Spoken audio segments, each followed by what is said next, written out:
Good morning, student. Today it's our fourth lecture regarding biomolecules. Already we have learned about proteins, their primary, secondary, and tertiary structure. But on the basis of their function, today we come to know about the globular and fibrous protein. What is globular and fibrous protein? Globular proteins are the long polypeptide chains compactly arranged having a spherical shape, and these are water soluble.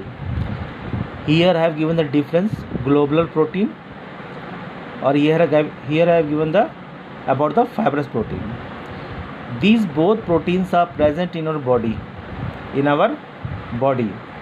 Globular protein do we obtain from albumin. आप egg खाते हो, egg का जो white part होता है बेटे, यानी कि except then yellow part, that we called as albumin, and it is easily water soluble, and these proteins are get stabilized because of internal hydrogen bonding. But other one, fibrous, means fiber, a long polypeptide chains of amino acid having linearly arranged together, and these are water insoluble. It means they do not get dissolved in water. Okay, और इनमें जो bond होते हैं बेटे, they have strong intermolecular hydrogen bond. That's why there water insoluble. Example लेते हैं बेटे, hair में पाया जाने वाला क्रोटीन, हेयर में पाया जाने वाला केराटिन, और हमारे मसल्स में myosin. These are the fibrous protein which helps to store but do not get dissolve in water. यानी कि आप कह सकते हो कि बालों में जो पाया जाता है केराटिन, ये वाटर इनसॉल्युबल है, और यही वाटर को सपोर्ट और न्यूरिशमेंट प्रोवाइड करता है. Okay beta, but these proteins only work at optimum pH and optimum temperature.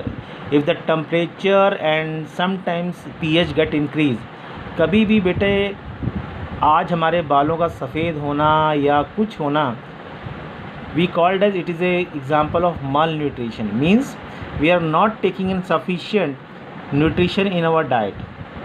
Okay, तो उस कारण से हमारा ये फ़र्क पड़ता है. और some time due to long person fall disease due to some certain type of disease, अगर कोई इंसान लंबे समय तक बीमार पड़ा रहता है या कुछ होता है, तो due to that reason also, due to variation temperature and pH, the whiteness the black hair get whited. तो उसका कुछ रीज़न तो नहीं कह सकते particularly, but only thing that we have to take a nutrition diet. Next, these protein get denatured. These protein get denatured. Denatured means, इसे हम कहते हैं denaturation. मतलब क्या होता है, suppose we are going to boil an egg for a 10 minutes in a hot water. 10 minutes in a hot water. What we find कि after boiling 10 minutes, all the albumin which we called as globular protein get denatured. It means the natural function of protein get altered and it loses biological activity. इसमें question बनता है कि during the boiling of egg where water goes. तो ये आप कह सकते हैं कि प्रोटीन जब डीनेचर्ड होती है तो water get absorbed and get coagulate.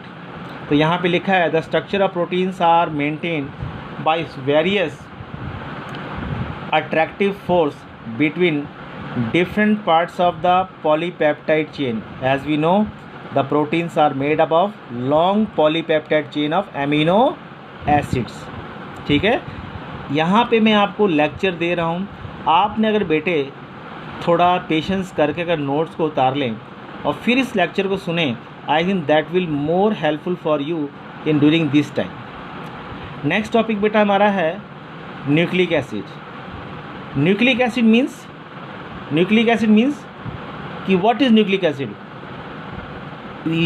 our body has made up from the cell, and cell is a fundamental unit of life, and each cell have nucleus, and nucleus have a nucleic acid.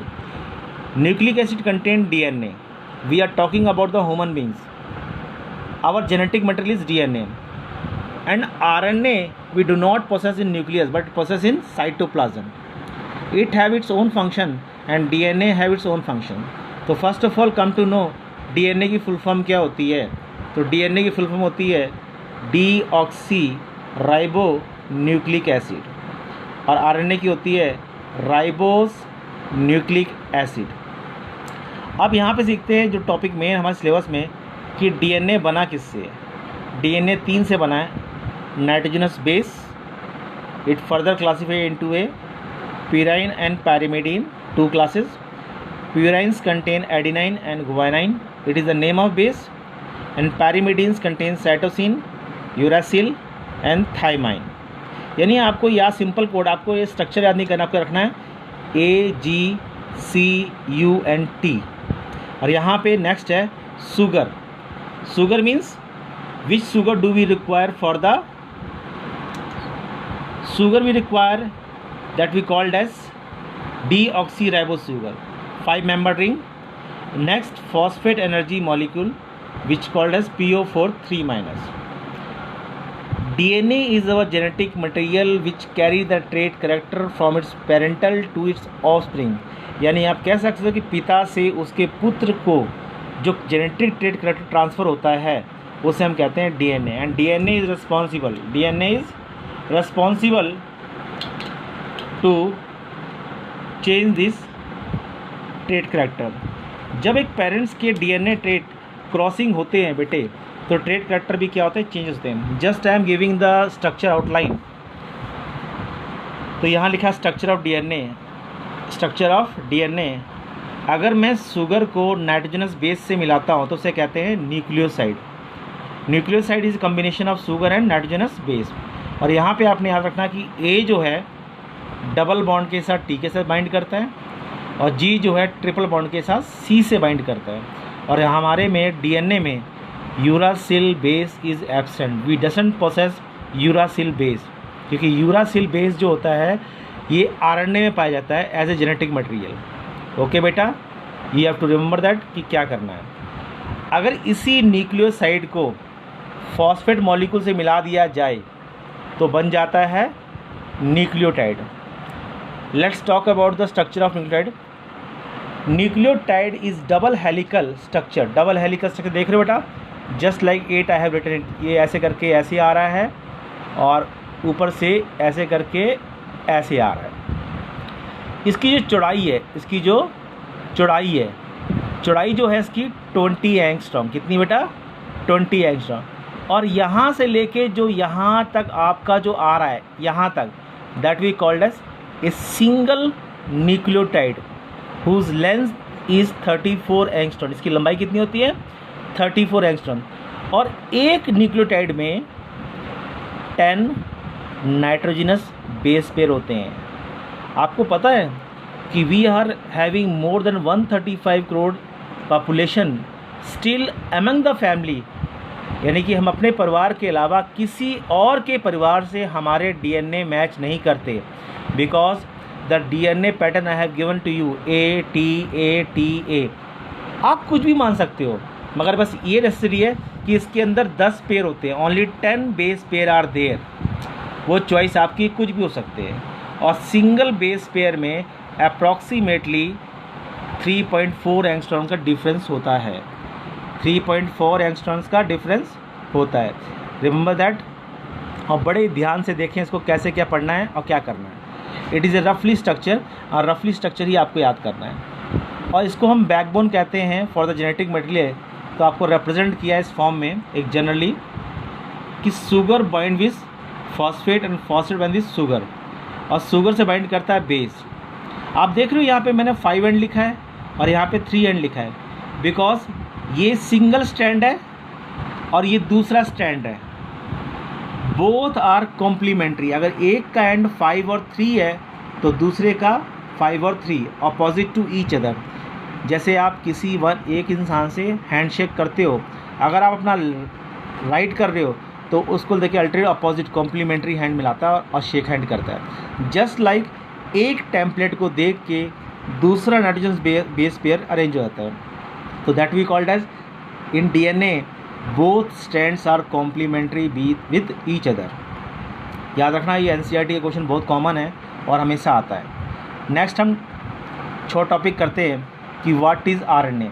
RNA का हमारा syllabus बहुत topic छोटा सा होता है, इसे बड़ा ध्यान से देखना बेटे। RNA ribonucleic acid, it is found in cytoplasm. अगर हम अपनी बात करें तो न्यूक्लियस में नहीं पाया जाता, साइटोप्लाज्म में पाया जाता है। ये 3 तरह के होते हैं, आरआरएनए, एमआरएनए, टीआरएनए। एमआरएनए का काम होता है carry the genetic information from the DNA to ribosomes, यानी ये मैसेंजर की तरह इन्फॉर्मेशन कलेक्ट करता है डीएनए से और आरआरएनए के पास जाता है। तो आरआरएनए क्या करता है, synthesise the protein for DNA, it helps to prepare protein. और आरआरएनए का साइज सबसे ज़्यादा बड़ा होता है। जब प्रोटीन बन जाता है then it goes to a tRNA, it helps to transfer protein from ribosomes to nucleus, यानी कि एक ने मैसेज दिया, एक ने बनाया और एक ने उसको वहाँ से प्रोवाइड कर दिया। These are the functions of RNA in our body, but यार some of the organism have RNA as a genetic material, but in our case we are having DNA as a genetic material. So go through the topic and do the homework in fair notebook. कभी भी assessment test लिया जा सकता है और it's a compulsory. जो बच्चे assessment test नहीं देंगे that will marks that absent, उनके नंबर नहीं लगेंगे, उनके मार्क्स भी नहीं लगेंगे। Is that clear? हमेशा ध्यान रखना, मार्क्स पास होने के लिए बहुत ज़रूरी है। Thanks and have a nice day.